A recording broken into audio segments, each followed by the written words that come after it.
Online आज हम लोगों ने बड़े भाई शिव शुक्ला जी को भी सादर नमस्कार।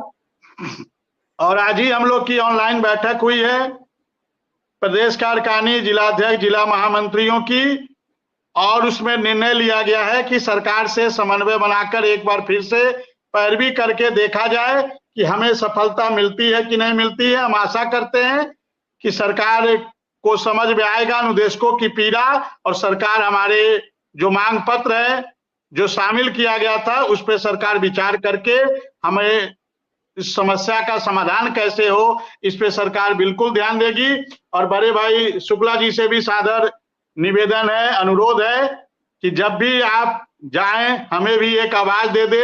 हम भी छोटे भाई की तरह, यदि राम एक लक्ष्मण की भांति, हम भी भगवान आप राम के साथ कार्य करने को तैयार है। जब भी आपका आदेश होगा, क्योंकि आपकी पीड़ा और हम लोग की पीड़ा बराबर है, और जैसे पहले भी आपका सहयोग मिला है, हम आशा करेंगे अपने छोटे भाइयों का भी ख्याल रखते हुए जहां भी मौका मिले हम लोग को भी बुलाइए, हम लोग भी पूरी मुस्तैदी से तैयार हैं। जी सर। मैं सीधा शिव कुमार शुक्ला जी का स्वागत है और अभिनंदन है, और सीधा शुक्ला जी के पास पहुंच रहा हूं। शुक्ला जी, आचार संहिता अब खत्म हो चुकी है। अनुदेशक, शिक्षा मित्र प्रस्ताव को लेकर बड़े चिंतित हैं।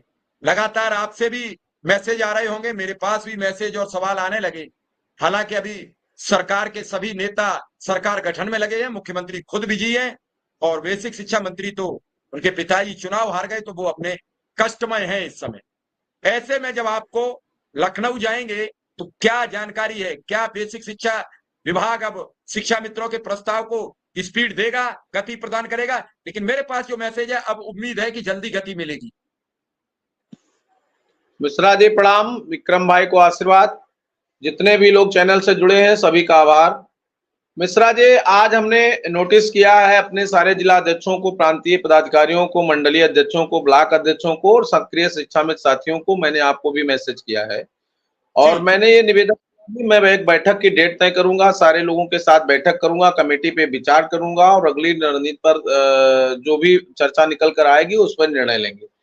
तब तक के लिए हम श्रीमान प्रमुख सचिव बेसिक शिक्षा से वार्ता हुई थी, उन्होंने कहा था कि चुनाव समाप्त हो फिर आप लोग आइए, तो मैं उस दिशा में काम करना प्रारंभ करूंगा। पहले प्रमुख सचिव से मिलूंगा, उसके बाद पत्रावली के संबंध में आगे बढ़ाऊंगा, और तब तक सरकार का गठन हो जाएगा। सरकार का गठन के बाद माननीय मुख्यमंत्री जी फ्री हो जाएंगे। अभी एक बार मंत्री जी से मिलूंगा, उनको धन्यवाद दूंगा, लेकिन उसके बाद उनके पिताजी चुनाव हार गए हैं, उनको भी कष्ट है और उसमें हम लोग शामिल होंगे। ये राजनीति है, कभी चुनाव जीता जाता है, कभी हारा जाता है, एक प्रक्रिया है, लेकिन उनका जीतना बहुत जरूरी था, बहुत ही महत्वपूर्ण सीट थी, लेकिन वो चुनाव हार गए।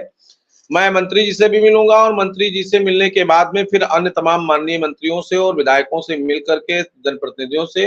नमस्कार साथियों, स्वागत है आप सभी का आज की इस नई वीडियो में। ये वीडियो आप सभी शिक्षा मित्र साथियों के लिए काफ़ी ज़्यादा महत्वपूर्ण होने वाली है। दरअसल आपके समायोजन को लेकर के हाल ही के अंदर की एक वीडियो की क्लिप है, जहां पर उस वीडियो की क्लिप में कुछ बयान साझा किए गए हैं। उन बयानों को आपके मध्य में प्रेषित करेंगे। सभी साथियों से एक रिक्वेस्ट है, वीडियो को आप पूरा देखें। चैनल को अभी तक आपने सब्सक्राइब नहीं किया है, सब्सक्राइब भी कर लें। अब चलते हैं अपडेट पर। अधिकारियों से सीधा मैं संवाद स्थापित करूंगा और कोशिश करूंगा कि बड़े समन्वय के साथ शिक्षा मित्र अनुदेशकों की समस्याओं का समाधान हो जाए। सरकार हमारी पीड़ा को सुने, हम सरकार के साथ वार्ता करके अपनी समस्याओं का समाधान कर लें। हमने ये भी लिखा कि अगर मान लीजिए इन केस समस्या का समाधान नहीं होता है तो मैं अपने साथियों के साथ बैठकर उनसे बातचीत करके जो निर्णय लूंगा उस निर्णय में सबको साथ रखूंगा और सब निर्णय के बाद अगली रणनीति पर विचार होगा। तो मिश्रा जी, सबसे पहली प्राथमिकता है कि अभी तो 3-4 दिन सरकार के गठन में चले जाएंगे, माननीय मुख्यमंत्री जी भी व्यस्त हैं, तमाम स्टेट के मंत्री भी वहां जाएंगे, अधिकारी भी जाएंगे, सभी लोग लगे हैं।